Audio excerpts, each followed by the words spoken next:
Doctor ortho Ayurvedic oil and capsule, अब दर्द भी घुटने टेकेगा। सोनम वांगचुक ने 27वें दिन भूख हड़ताल खत्म की। हिंसा की आशंका को देखते हुए फैसला लिया। दीपके बोले, जंतर मंतर पर आंदोलन जारी रहेगा। पीएम का छात्रों के लिए वीडियो संदेश, कहा पेपर लीक पर कैबिनेट सख्त फैसला लेगी। पेपर लीक रोकने के लिए नया विधेयक लाने की घोषणा की। पीएम के वीडियो संदेश पर राहुल ने कहा, प्रधान को हटाएं। मणिपुर हिंसा मामले में सुप्रीम कोर्ट ने विशेष अदालतों के गठन का दिया प्रस्ताव। सीबीआई और एसआईटी को जांच तेज करने के निर्देश। विशेष अदालतों की रोजाना होगी सुनवाई।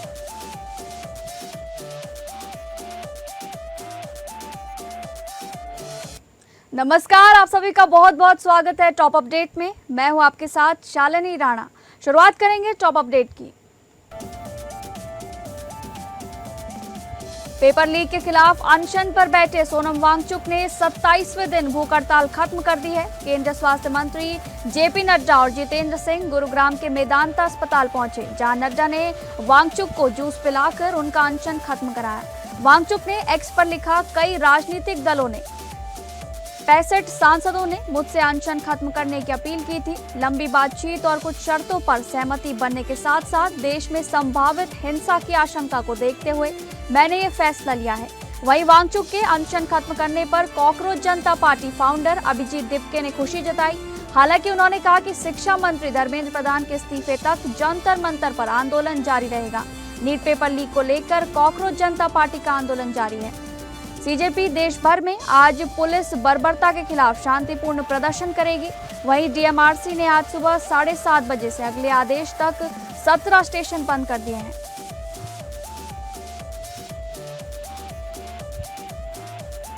प्रधानमंत्री नरेंद्र मोदी ने गुरुवार आधी रात 12 बजे छात्रों के लिए वीडियो संदेश जारी किया, जहां उन्होंने कहा कि सरकार पेपर लीक के खिलाफ कड़ी सजा का प्रावधान करने वाला कानून बनाएगी।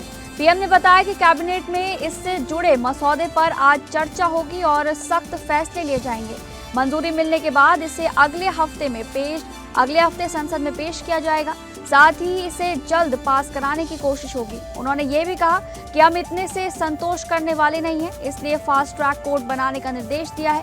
विभागों ने देर रात मुझे मसौदा भेजा है। इसमें फास्ट ट्रैक कोर्ट और कठोर सजा के प्रावधान है। इस पर शुक्रवार को कैबिनेट के बीच चर्चा होगी। राहुल गांधी ने इस पर एक्स पर एक पोस्ट में इसे आधी रात का बेकार वीडियो बताया। उन्होंने लिखा कि मिस्टर मोदी हमारे छात्र धर्मेंद्र प्रधान के इस्तीफे की मांग कर रहे हैं। सीजेपी ने कहा कि परीक्षा में गड़बड़ी के खिलाफ सरकार जो सबसे सख्त कार्रवाई कर सकती है वो केंद्रीय शिक्षा मंत्री प्रधान को हटाना है। पीएम मोदी ने पेपर लीक केस के लिए फास्ट ट्रैक कोर्ट बनाए जाने की बात कही थी। इसी नीट यूजी पेपर लीक के खिलाफ दिल्ली के जंतर मंतर पर 1 महीने से कॉकरोच जनता पार्टी प्रदर्शन कर रही है। झारखंड लोक सेवा आयोग यानी कि जेपीएससी की 14वीं सिविल सेवा परीक्षा में कथित अनियमितताओं और धांधली के आरोपों की जांच के बीच निवर्तमान अध्यक्ष और झारखंड के पूर्व मुख्य सचिव एल यिंग्यांते के रांची के कांके रोड स्थित आवास पर सीआईडी की टीम ने 5 घंटों तक छापेमारी कर इस जांच को अब निर्णायक दौर तक लाकर खड़ा कर दिया है। वहीं पुलिस बल के साथ पहुंचकर अपराध अनुसंधान विभाग यानी कि सीआईडी की टीम द्वारा जेपीएससी से जुड़े इस कार्रवाई पर अब परीक्षा विवाद की जांच में सबसे महत्वपूर्ण कार्रवाई के तौर पर भी देखा जा रहा है इसे। जानकारी के अनुसार बीते गुरुवार को सीआईडी की टीम अपने साथ पर्याप्त पुलिस बल लेकर पूर्व अध्यक्ष एल खियांगते के सरकारी आवास पर पहुंची और टीम ने घर के भीतर मौजूद विभिन्न दस्तावेजों, फाइलों और रिकॉर्ड की गहन जांच शुरू करते हुए अधिकारियों ने जेपीएससी की 14वीं सिविल सेवा परीक्षा से जुड़े महत्वपूर्ण दस्तावेजों का मिलान करने की कोशिश की, जिनका संबंध परीक्षा प्रक्रिया, प्रशासनिक निर्णयों और चयन प्रक्रिया से हो सकता है।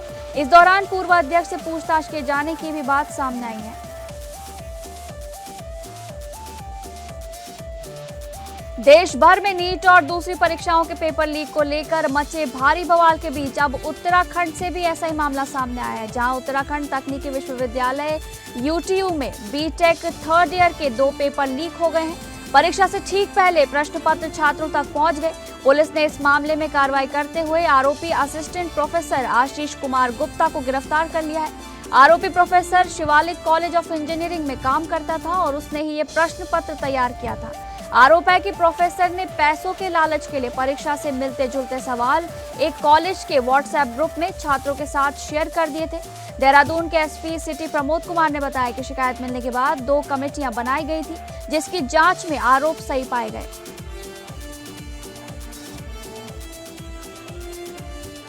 उत्तराखंड के चमोली जिले के गोपेश्वर में पेपर लीक मामलों के विरोध में युवाओं और छात्रों ने मशाल जुलूस निकालकर अपना आक्रोश व्यक्त किया। बड़ी संख्या में प्रदर्शनकारी मशाल लेकर सड़कों पर उतरे और भर्ती परीक्षाओं में लगातार सामने आ रहे पेपर लीक मामलों पर कड़ी कार्रवाई की मांग उठाई। युवाओं का कहना था कि ऐसी घटनाएं मेहनत करने वाले लाखों अभ्यर्थियों के भविष्य के साथ अन्याय है और इससे भर्ती प्रक्रिया की विश्वसनीयता प्रभावित हो रही है। प्रदर्शनकारियों ने सरकार से सभी पेपर लीक मामलों की निष्पक्ष जांच कराने और दोषियों के खिलाफ सख्त कानूनी कार्रवाई सुनिश्चित करने की मांग की। इस दौरान छात्रों के समर्थन में जोरदार नारेबाजी भी की गई और भर्ती परीक्षाओं में पूर्ण पारदर्शिता लागू करने की अपील की गई।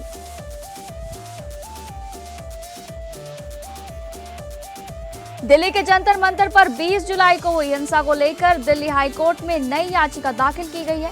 दिल्ली हाईकोर्ट में दाखिल की गई इस याचिका में जंतर मंतर पर हुए विरोध प्रदर्शन के दौरान पुलिस कर्मियों पर हमला करने वालों के खिलाफ तत्काल एफआईआर दर्ज कर और सख्त कार्रवाई की मांग की गई है। इसके अलावा याचिका में ये भी मांग की गई है कि इस घटना के दौरान सार्वजनिक संपत्ति को हुए नुकसान की भरपाई आरोपियों से वसूली जाएगी। सेव इंडिया फाउंडेशन ने अपनी याचिका में दिल्ली पुलिस को त्वरित आपराधिक कार्रवाई के निर्देश देने की मांग करते हुए ये आरोप लगाया है कि 20 जुलाई को पुलिस कर्मियों पर हमला और सरकारी संपत्ति को नुकसान पहुंचाया गया। इस याचिका में जंतर मंतर, संसद और इंडिया गेट के आसपास हुई घटनाओं का हवाला देते हुए ये आरोप लगाया गया है कि दिल्ली पुलिस ने अवैध जमावड़े को रोकने के लिए समय रहत दिल्ली के कुछ इलाकों में मोबाइल इंटरनेट सेवाएं बंद करने के आदेश को भी दिल्ली हाईकोर्ट में चुनौती दी गई है।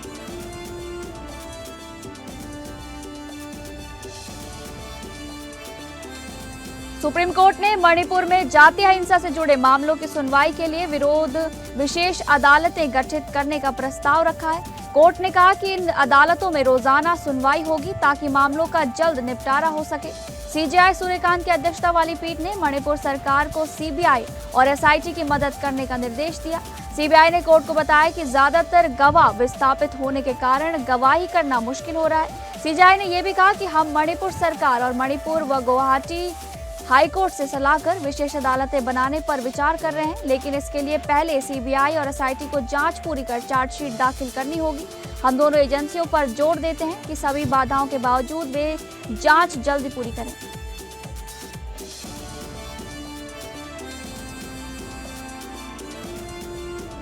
पूरे देश में मानसून की बारिश जारी है। दक्षिण गुजरात में भारी बारिश से कई जिले बाढ़ की चपेट में आ गए हैं।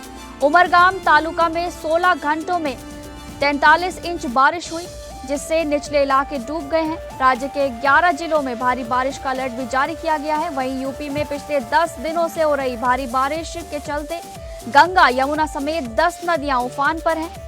54 जिलों में बारिश का अलर्ट है। असम में भी बाढ़ से 6.53 लाख लोग प्रभावित हैं।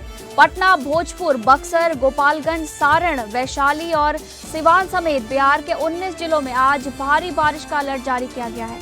उत्तराखंड में भी मानसून भले ही कुछ दिनों से सुस्त पड़ा था, लेकिन अब ये एक बार फिर अपनी रफ्तार पकड़ने लगा है। मौसम विभाग के ताजा पूर्वानुमान के मुताबिक आज यानी 24 जुलाई को प्रदेश के कई जिलों में बादलों की गड़गड़ाहट और तेज हवाओं के साथ झमाझम बारिश होने की पूरी संभावना है।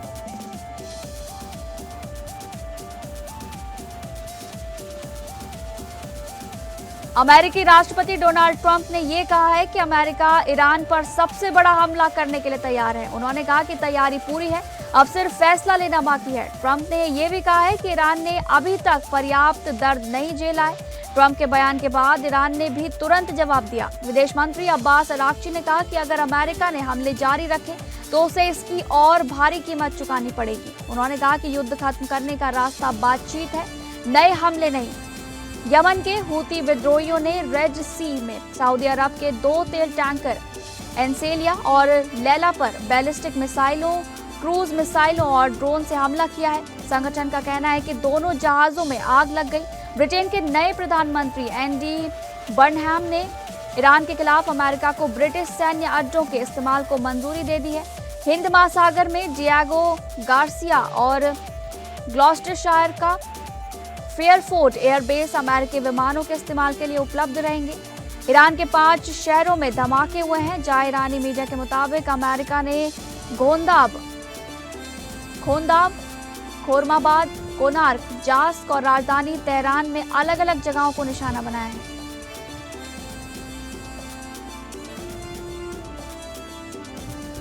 पश्चिम बंगाल के बाकुंडा विस्फोट मामले की जांच में राष्ट्रीय जांच एजेंसी की कार्रवाई अब झारखंड के कोडरमा तक पहुंच गई है। एनआईए की कोलकाता इकाई ने कोडरमा पुलिस के सहयोग से नवलशाही क्षेत्र के एक विस्फोटक मैगजीन हाउस समेत 4 ठिकानों पर एक साथ छापेमारी की। कार्रवाई के दौरान 16,07,600 रुपए नकद, जमीन से जुड़े 22 दस्तावेज और विस्फोट कारोबार से संबंधित कई अहम रिकॉर्ड जब्त किए गए हैं। जांच एजेंसी ने मैगजीन हाउस संचालक शंकर यादव और महेश मेहता को गिरफ्तार कर कई घंटों तक पूछताछ की है। जहां कार्रवाई 8 अक्टूबर 2024 को पश्चिम बंगाल के बांकुड़ा जिले में विस्फोटकों से लदी मोटरसाइकिल में हुए धमाके की जांच से जुड़ी है, जिसमें 2 लोगों की मौत हुई थी। एनआईए को आशंका है कि अवैध विस्फोटक पूरी आपूर्ति का नेटवर्क कोडरमा से संचालित हो रहा था और इसकी कड़ियां कई राज्यों तक फैली हो सकती हैं।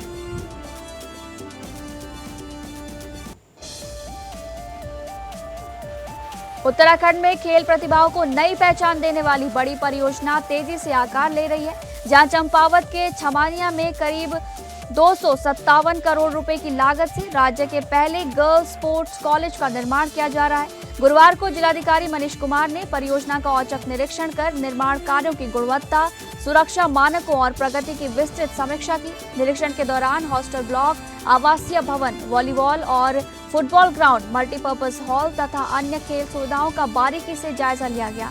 डीएम ने अधिकारियों और कार्यदायी संस्था को स्पष्ट निर्देश दिए कि निर्माण कार्य निर्धारित समय सीमा के भीतर और तय मानकों के अनुरूप पूरे किए जाएं।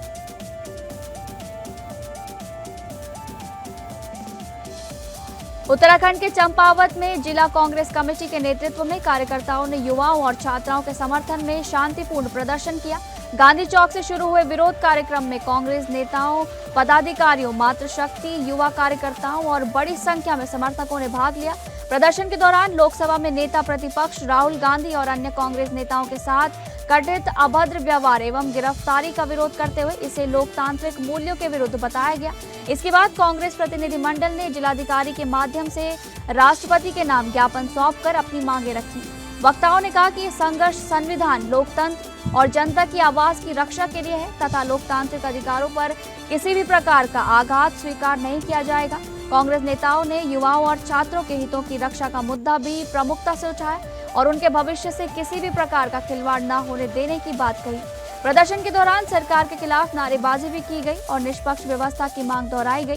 कांग्रेस ने कहा कि जनता के अधिकारों और लोकतांत्रिक मूल्यों की रक्षा के लिए उसका संघर्ष आगे भी जारी रहेगा।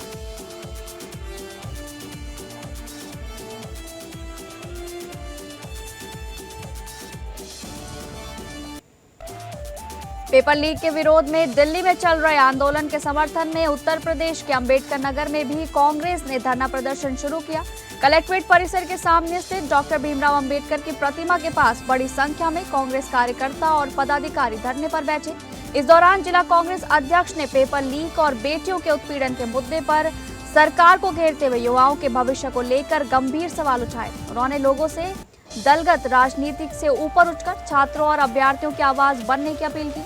कांग्रेस नेताओं ने कहा कि यदि सरकार युवाओं को सुरक्षित और पारदर्शी भविष्य नहीं दे सकती तो उसे सत्ता में बने रहने का अधिकार नहीं है। वक्ताओं ने आरोप लगाया कि देश का युवा रोजगार और निष्पक्ष भर्ती के लिए दर दर भटकने को मजबूर है। धरने के दौरान बेटियों की सुरक्षा, सम्मान और युवाओं के अधिकारों की रक्षा के लिए एकजुट होकर आवाज उठाने की भी अपील की गई। कांग्रेस ने स्पष्ट किया कि छात्रों और युवाओं के मुद्दों को लेकर उसका आंदोलन आगे भी जारी रहेगा।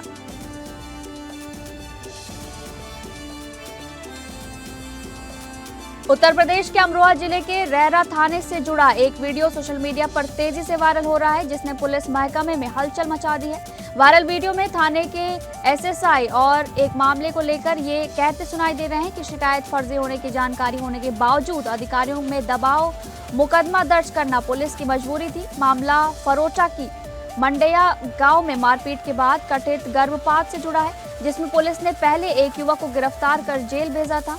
एसएसआई के कथित बयान के सामने आने के बाद पूरे मामले की निष्पक्ष जांच की मांग तेज हो गई है।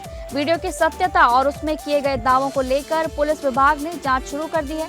अधिकारियों का कहना है कि सभी तथ्यों का परीक्षण किया जा रहा है और जांच रिपोर्ट के आधार पर आगे की कार्रवाई की जाएगी।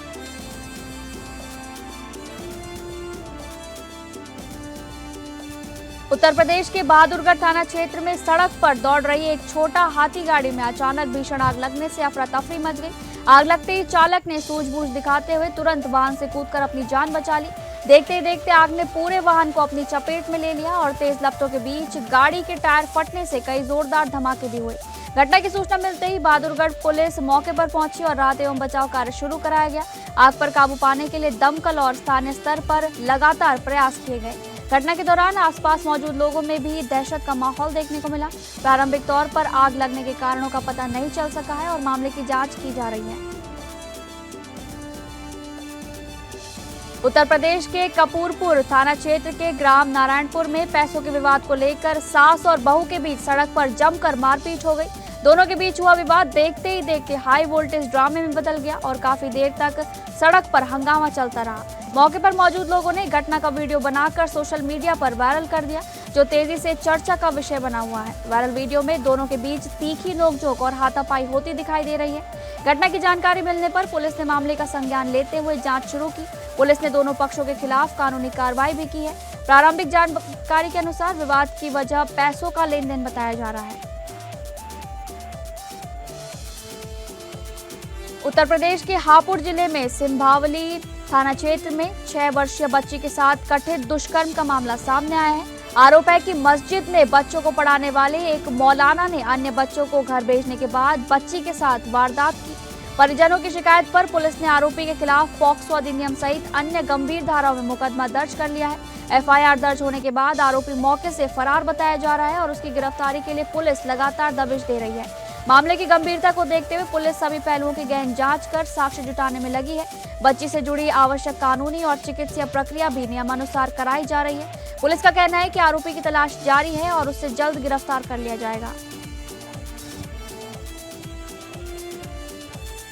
लखनऊ में लगातार हो रही बारिश के बीच हजरतगंज स्थित श्रीराम टावर के पास बड़ा हादसा टल गया। सड़क किनारे खड़ी एक क्रेटा कार पर अचानक पेड़ का बड़ा हिस्सा गिरने से मौके पर अफरा तफरी मच गई।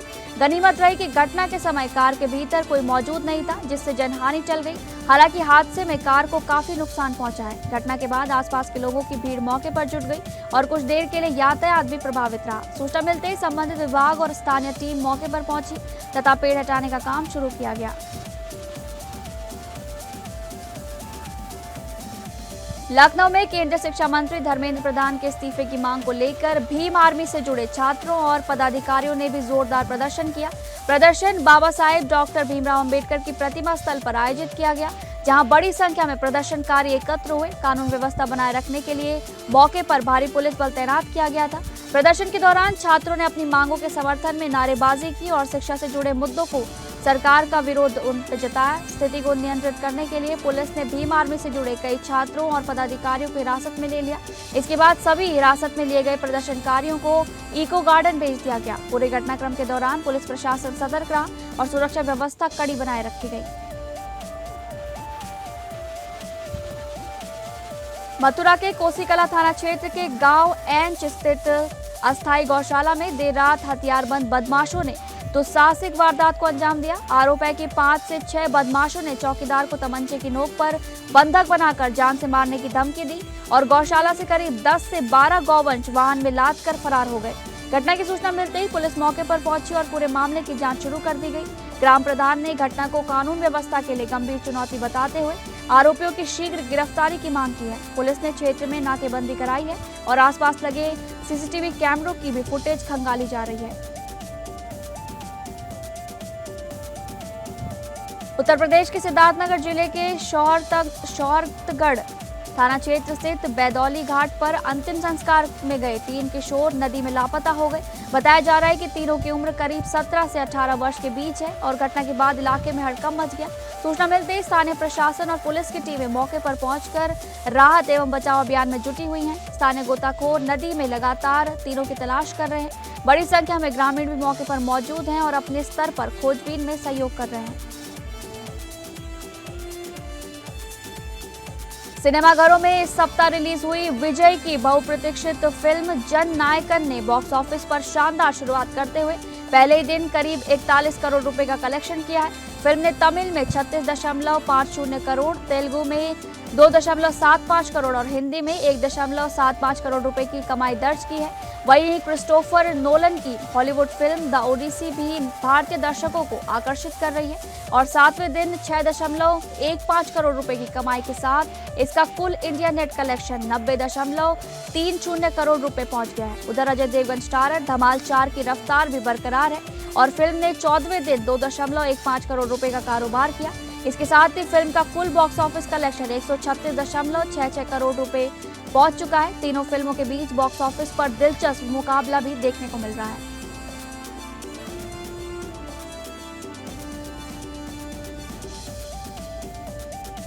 तो फिलहाल टॉप अपडेट पे बस इतना ही। नमस्कार।